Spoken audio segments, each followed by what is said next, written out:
Hello, everyone, and welcome to a new episode of the MDS podcast, the official podcast of the International Parkinson's and Movement Disorder Society.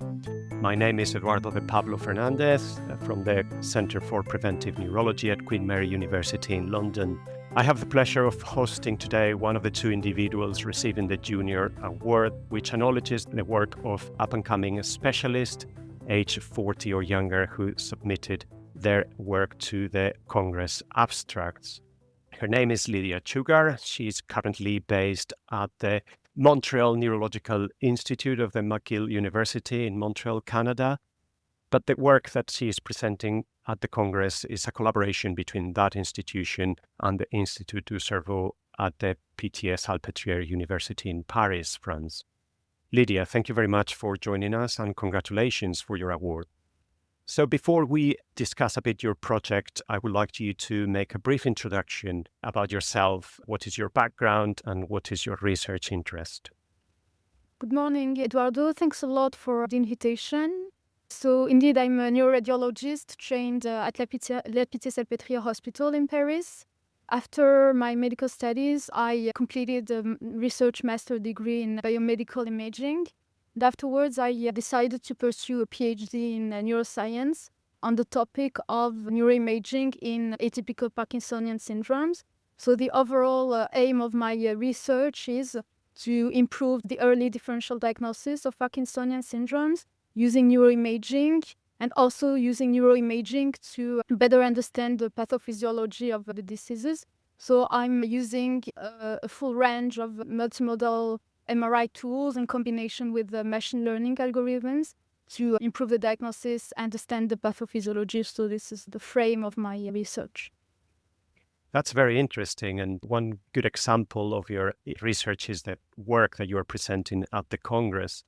So it is titled Atrophy in Multiple System Atrophy Relates to the Mitochondrial and Oligodendrocytic Processes.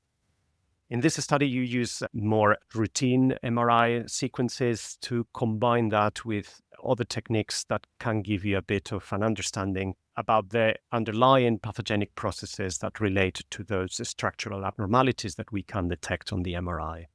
And you studied a total of 65 patients with MSA and 181 healthy controls. Can you tell us a bit about the aim of the study and the population of the study? Yeah, as we all know, multiple system atrophy is a neurodegenerative disease and alpha-synucleinopathy that targets primarily oligodendrocytes. However, the pathophysiology of the disease is still poorly understood, and we can use neuroimaging to better understand these underlying pathological mechanisms. One way to achieve that is to use techniques where we combine neuroimaging biomarkers with data. It can be transcriptomic, it can be PET-derived data that is derived from data sets of healthy controls. And so by combining these two sets of data, imaging from the population of patients and this transcriptomic and PET-derived data from healthy controls, we can better understand what are the underlying biological mechanisms. So these two techniques, so on one hand, there is the imaging transcriptomics that is using this normative transcriptomic data, especially from the Alzheimer's membrane atlas, and can explain later what is this atlas. On the other hand, these PET-derived maps. So by using these two techniques, we can dive into the pathophysiology.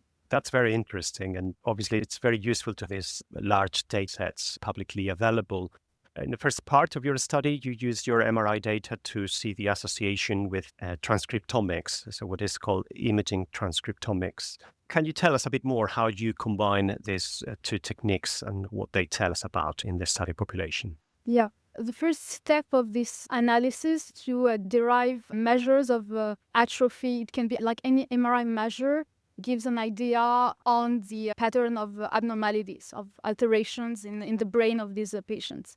So first, I derived these measures of atrophy using some specific imaging softwares that segment the brain images and the volume from these images. From that, I derive a pattern of brain atrophy that is specific. So in MSA, I showed, and this is well known, that there is an atrophy that targets the brain regions. So especially pons and cerebellum. and on the other hand, the basal ganglia, especially the putamen. So these are the core regions that are altered in MSA. And in the second step of this analysis, I use transcriptomic data derived from the Allen Human Brain Atlas. So the Allen Human Brain Atlas is a transcriptomic atlas that was built on transcriptomic data, so gene expression data throughout the whole brain, derived from 6 postmortem brains of healthy controls, 6 healthy controls. And so using these types of data sets, so on the other hand, the atrophy measures from my MSA population, on the other hand, the transcriptomic data from this Allen Human Brain Atlas. So I had these 2 matrices, and what I did is that I related these 2 matrices of MRI data, transcriptomic data, using a statistical approach that we call the partial least square regression analysis. So using this partial least square analysis on these 2 matrices, I actually show how the genes in this Allen Human Brain Atlas, how these genes relate to the atrophy pattern that is seen in my patients. So I derived gene expression components that are associated with my specific pattern of atrophy in MSA. I guess it's reassuring that the findings that you got on the MRI in your study are consistent with what we know in the literature and sort of match what we find in the pathology. Mm-hmm. And when you correlated that with the transcriptomic data, what did your results show? Yeah. So using this type of correlation between these 2 data sets, so I derived gene expression data showing which sets of genes are related to my atrophy. And then once I identified these gene expression components, I was able to do what we call a gene set enrichment analysis. This gene set enrichment analysis is actually a method that tells you biological functions are related to groups of genes. So you can access this information using online platforms. So the platform I used is called WebGestalt, but there are other platforms that can use. So this is in the context of gene set enrichment analysis. So how can you infer on which biological mechanisms are related to specific sets of genes? And so using this approach, I was able to see atrophic regions shown in MSA. There is actually another expression of genes that are related to mitochondrial function, and on the other hand, oligodendrocytic processes. So these are key findings of my study, overexpressions of genes related to mitochondria and oligodendrocytes in atrophic regions. That's very interesting, and we will discuss a bit how to interpret these results a bit later. Let's talk about the second part of the study, where you try to associate the atrophy found on MRI imaging, PET receptor density maps that again are publicly available and they can be used freely. Can you tell us a bit how you use these 2 data sets and what results your study show? Yeah, so the idea is the same as for imaging transcriptomics. Ideally, we would like to have transcriptomic PET data from our population of MSA, but this is very hard to achieve in general because these patients are very rare. It's very hard to collect data. We do need a lot of data. So to overcome these limitations, this lack of data that you can extract from your population of patients, what you will do is instead using data from healthy controls. So this is the same idea for imaging transcriptomic and this PET annotation approach. So in this PET annotation approach, what I did again is trying to find the association between the pattern of atrophy in MSA patients and these receptor density maps derived from PET data of healthy controls. So indeed, these receptor maps are publicly available. So that's a huge work actually that has been done by a team based at the Montreal Neurological Institute. So they gathered PET data from a lot of different centers across the world. They gathered 1,000 data map from different healthy controls. And so, coming back to my study, the idea is to investigate the correlations between the pattern of atrophy in my patients, receptor density maps, and so to see which, in my atrophic regions, which receptors are associated. So it can be positive or negative correlation. So it informs, is there a deficit or another expression of certain specific receptors in the atrophic regions. Excellent. So let's get a bit more deeper on the results and how to make some conclusions about this. So the first point that you raised before is that genes associated with mitochondrial function showed some association with your atrophic areas on MRI. So mitochondrial function is one of the pathways that is impaired in neurodegenerative diseases. So do you think this is just like a common pathway in many of them, or do you think your findings are specific to MSA? Yeah. So this is true that mitochondrial dysfunction it's a common pathway that is seen in many neurodegenerative disorders. This has been shown in Alzheimer's disease, in Parkinson's disease, probably other diseases as well. What is specific to my study is that the pattern of atrophy is different. So actually, I found this overexpression of genes related to mitochondrial functions relative to this pattern of atrophy. So to test actually the specificity of these findings, I repeated the analysis in a sample of PD patients. And so what I showed is that when I use the same brain regions, so when I focus on the deep brain regions, cerebellum, brainstem, basal ganglia, I do find this overexpression of mitochondrial genes in MSA, but not in PD. So what it shows is that there is this overexpression that is specifically linked to this pattern of atrophy in MSA. That is very, very interesting. The other point you discussed before briefly is the role of oligodendrocytes in multiple system atrophy. So we know from pathology studies that the main or the hallmark inclusions affect the cytoplasm of these cells. And obviously there is growing evidence suggesting that they have a key role in the pathogenesis of multiple system atrophy. How do you interpret your studies in this context? And also, I guess when you use healthy control data, one may wonder whether these abnormalities that you see are part of the pathogenic process or protective response from these cells to progression of the disease. How do you interpret these results in the context of the literature? Yeah, so going back to the first question, the oligodendrocytes. So I find it very interesting only relying on a simple measure of brain atrophy, which is very easy to derive from brain images.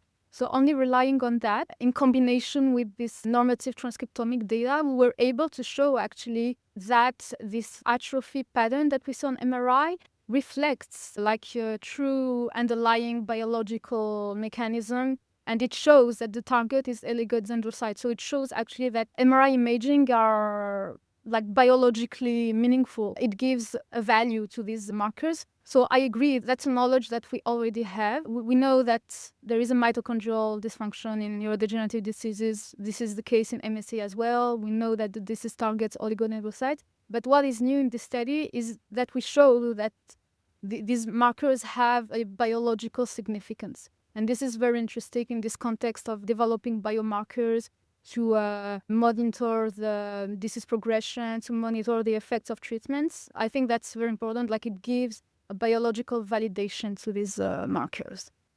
I think it's very interesting to see the correlation between the structural abnormalities and the underlying biological processes. And thank you very much for this discussion. And I would encourage all the listeners to attend your presentation at the Congress. I don't know if you would like to add anything, or what are your plans for the future? What is your future research about? Yes, so the future of my research, so I'd like to pursue in this direction, so keep expanding my research on Parkinsonian disorders. So currently I'm focusing on ultra high field strength MRI. So these MRI machines use like a very high magnetic field, 7 Tesla. So I think that we can really benefit from this technology. It gives a much better image quality, higher spatial resolution, higher signal-to-noise ratio. So I believe that we can really improve the level of our research using this technology. So this is my current focus. Another area that I'm interested in, I'd like to develop in the future, is the field of spinal cord imaging, Parkinsonian disorders. I believe it's an understudied field, but it's very important, especially in the context of Parkinson's disease, because the focus has been put on the brain, but there is a lot of things happening below at the spinal cord level. So yeah, I think that's something to develop. That's very interesting and something to look forward to. I had in the podcast Dr. Lydia Chougar, and we discussed her work, Atrophy in Multiple System Atrophy Relates to Mitochondrial and Oligodendrocytic Processes. Thank you again, and congratulations on your award, and thank you everyone for listening. Bye-bye for now. The views and opinions expressed by the participants in this podcast do not necessarily reflect those of the International Parkinson and Movement Disorder Society or their affiliated journals, Movement Disorders and Movement Disorders Clinical Practice. Any disclosures of the participants can be found within the episode description located on the MDS website.